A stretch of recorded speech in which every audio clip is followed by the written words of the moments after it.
Bonjour Gérard. Bonjour. On est ravis de vous accueillir. Pour ceux qui voudraient voir à quoi ressemble cette maison de l'épargne, elle est dans le 5e arrondissement à Paris. C'est au 20 rue Cujas. Et donc vous avez inauguré cette maison de l'épargne la semaine dernière. Les premiers pas sont réussis, la fréquentation est au rendez-vous? Alors on a testé le concept il y a à peu près un mois et demi avant d'inaugurer. La maison de l'épargne est un concept complètement original et inédit dans un lieu mythique, puisque j'ai racheté le fameux cinéma à Catonne que toute une génération d'étudiants connaissent bien autour de la Sorbonne. J'ai transformé la salle de cinéma en un auditorium pour que on puisse accueillir les assemblées générales d'actionnaires de sociétés cotées, les assemblées générales de sociétés faisant appel public à l'épargne, comme les SCPI, les réunions de gestionnaires de patrimoine et des conférences sur l'épargne. Il y a 73 fauteuils rouges, magnifiques, puisque j'en ai fait un véritable bijou, qui aujourd'hui est à la disposition du monde financier pour débattre. Il y a 7 concepts, 7 éléments dans ce concept. La salle, l'auditorium. Ensuite, il y a la galerie d'exposition. Qu'est-ce qu'on y trouve dans cette galerie d'exposition? Qu'est-ce qu'on peut exposer sur l'épargne? Parce qu'on voit bien, dans un musée du textile, on va voir des vêtements. Dans un musée de l'aviation, on va voir des pièces d'avion. Dans un musée de l'épargne ou une maison de l'épargne, on a du mal à imaginer. Alors, il y a près de 1000 affiches que j'ai collectionnées depuis 1964. Je ne savais pas du tout que j'allais faire une collection sur les affiches qui ne traitaient que de l'épargne. C'est-à-dire ce curieux rapport entre les émetteurs publics ou privés et les épargnants qui ont toujours apporté leur argent.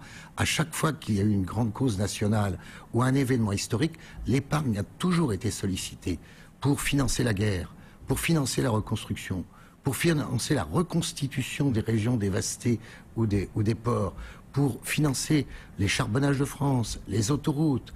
Il y a toujours eu de l'épargne. Or, 1000 affiches sont présentées dans cette maison de l'épargne. Évidemment, il n'y en a qu'une soixantaine sur les murs. On en découvre quelques-unes là pour ceux qui nous regardent en télévision, BFM Business à la télé, sur la TNT francilienne, les câbles, toutes les boxes, le câble, toutes les boxes également, ADSL donc. Et on voit ces affiches là qui retracent en effet l'histoire des affiches, de l'épargne.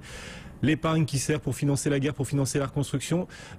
L'épargne qui fait les affiches qui font aussi scandale parfois. Bien sûr. En préparant cette interview, vous me parliez de 3 femmes enchaînées, mises en scène dans une affiche. Oui, ça c'est une... Lorsque je fais des conférences dans les Rotary, j'ai 40 minutes entre le plat de résistance et le dessert. J'ai pas intérêt à dépasser, sinon les petites cuillères peuvent taper contre les soucoupes. Alors je commence par les grandes causes nationales. Souscrivez pour le devoir, pour la patrie, pour les Belges qui ont faim, pour que les enfants ne connaissent plus les heures de la guerre. Ça c'est Société Générale ou Banque de Paris des Pays-Bas en 1920. Ensuite, la hiérarchie des taux, 4% en 1914, 6% en moyenne en 1920, mais vous savez que en 1986, on était rendu à plus de 16%. Waouh, ça fait rêver, rêver, ça. Les affiches régionales, les affiches étrangères russes, allemandes, américaines, anglaises, et évidemment les plus belles, les italiennes. Ensuite, la place des enfants et des femmes dans la publicité financière, et je termine justement par la place des femmes dans la publicité financière, par une affiche qui fait scandale aujourd'hui, mais elle a été faite par le service de propagande du ministère des Finances. C'est en toutes lettres sur l'affiche, en tout petit, qui montre 3 femmes enchaînées qui tirent une charrue dans un champ. Et le slogan de l'État français pour collecter des bons du Trésor est le suivant: souscrivez, elles aussi, elles peuvent servir. Alors évidemment, j'ai 10 minutes de plus puisque les femmes de Rotary se mettent à hurler en disant c'est scandaleux. C'est pas moi qui ai fait l'affiche, mais je la montre. 3 femmes enchaînées à une charrue et donc ce slogan souscrivez, elles aussi. Alors les 1000 affiches, je peux pas les mettre toutes sur les murs, donc il y a des panneaux vidéo qui tournent. Ensuite, le 3e élément, c'est la cagnotte. C'est un restaurant qui peut être privatisé, comme la semaine prochaine, il est privatisé par les sénateurs qui veulent, autour d'un repas qu'on leur sert, avec un menu très précis, ils vont débattre sur un projet de loi sur l'économie solidaire. Ensuite, la cagnotte est à côté du Money Bar. Le Money Bar, c'est un bar où vous pouvez commander un Quack 40, un cocktail de fruits pressés. Quack 40. Le petit contribuable, c'est la prune à l'eau de vie.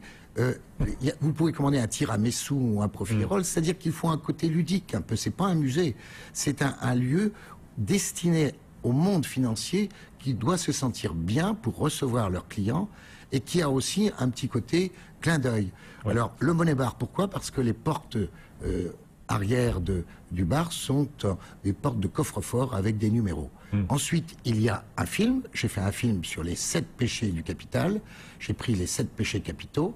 Je les ai rapportés à tout ce qu'on peut trouver dans le cinéma mondial, un véritable filon extraordinaire à partir du jeu de société. Voilà, que j'avais créé. Il est à l'envers. Qui est là, voilà. Je le présente à la caméra. L'orgueil et l'argent, l'avarice et l'argent, la colère et l'argent. Vous avez à peu près sur 2000 citations des phrases extraordinaires de Lao Tzu, de Saint Matthieu, de la Rochefoucauld, de Alain, qui sont au dos des 4 péchés. J'en ai fait un film qui raconte l'histoire de 4 ou 5 personnes, un escroc, un banquier, une vampe et un petit épargnant de province qui jouent à ce jeu. L'escroc est convaincu d'avoir eu les 7 péchés. Il se retrouve devant le procureur de la nature humaine qui lui dit: tu as été orgueilleux, tu as été envieux, tu as été paresseux. Oui. Et lui dit, il se défend en disant: mais regardez, il y a pire que moi. Et je passe des extraits de films. Pour l'orgueil, c'est la folie des grandeurs. Pour l'envie, c'est le viager. Pour la colère, c'est le sucre avec Pieplu et Roger Hanin, etc. On en a fait un film. Et la dernière chose, c'est le sélecteur d'épargne. Il y a un sélecteur d'épargne à la maison de l'épargne. Absolument. Qu'est-ce que c'est que ça? C'est un appareil que j'ai inventé en 1970 pour la formation d'un réseau de la SMEUS de Paris, dont le président Renan, président de la Samaritaine de la SMEUS de Paris, avait voulu reconvertir son réseau en vendeur de produits d'assurance. Visiblement, ça ne passait pas à la formation. Ils n'avaient pas envie de fixer leur attention plus d'un quart d'heure. Donc j'ai inventé une machine qui fait 4 mètres de long, 2 mètres de haut, un exemplaire unique sur l'abscisse. Les 32 catégories de placements qui existent toujours en France, je les ai remis un peu au goût du jour parce qu'il n'y a plus d'emprunt Pinel ni d'immobilière conventionnée, mais il y a des FIP, des FCPI ou des placements Madelin. Sur une heure donnée, ce que vous avez, vous, dans la tête, ce que vous avez envie d'avoir quand vous placez votre argent, vous et n'importe quel investisseur ou épargnant. Vous voulez 16 choses différentes. Vous voulez du revenu distribué, vous voulez de la plus-value, vous voulez de l'exonération d'impôts, vous voulez de l'exonération de droits de succession, vous voulez des revenus réguliers, etc. Donc, ces motivations sont sur un clavier comme un plan de métro qui se trouve à Franklin Roosevelt. La machine fait le mélange et elle nous ressort le meilleur produit par rapport à nos attentes. Au milieu, si c'est oui, l'ampoule est allumée, si c'est non, l'ampoule est éteinte. Un de vos confrères, le journaliste Édouard Routier, l'a découvert en 1970 pendant une période de formation. Il a fait un papier dans les Échos, tous les journalistes sont arrivés et le public a voulu voir et utiliser cet appareil. Donc il est là, il est toujours en marche. Une machine magique quelque part pour l'épargne, un sélectionneur, un sélecteur d'épargne, donc on trouve on va dire, c'est pas un musée de l'épargne, c'est la maison de l'épargne. La maison de l'épargne, donc un sélecteur d'épargne, un restaurant où on peut manger des produits sous des menus dont les noms sont liés à l'épargne, le Couac 40, donc ce fameux cocktail dont vous nous parliez, et puis plein d'affiches aussi, et bien sûr des films projetés. C'est un lieu pour que la profession un lieu de vie sur l'épargne puisse s'y trouver bien. Et vous verrez les images sur le site lamaisondelépargne.fr, la maison de l'épargne tout attaché. Vous verrez les photos. Il faut venir parce que vous ne verrez jamais une initiative pareille dans le monde financier.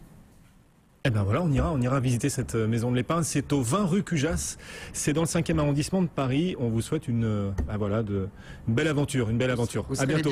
C'est gentil. Gérard Auffray, donc président fondateur de la toute nouvelle maison de l'épargne. Jusqu'à 12h30,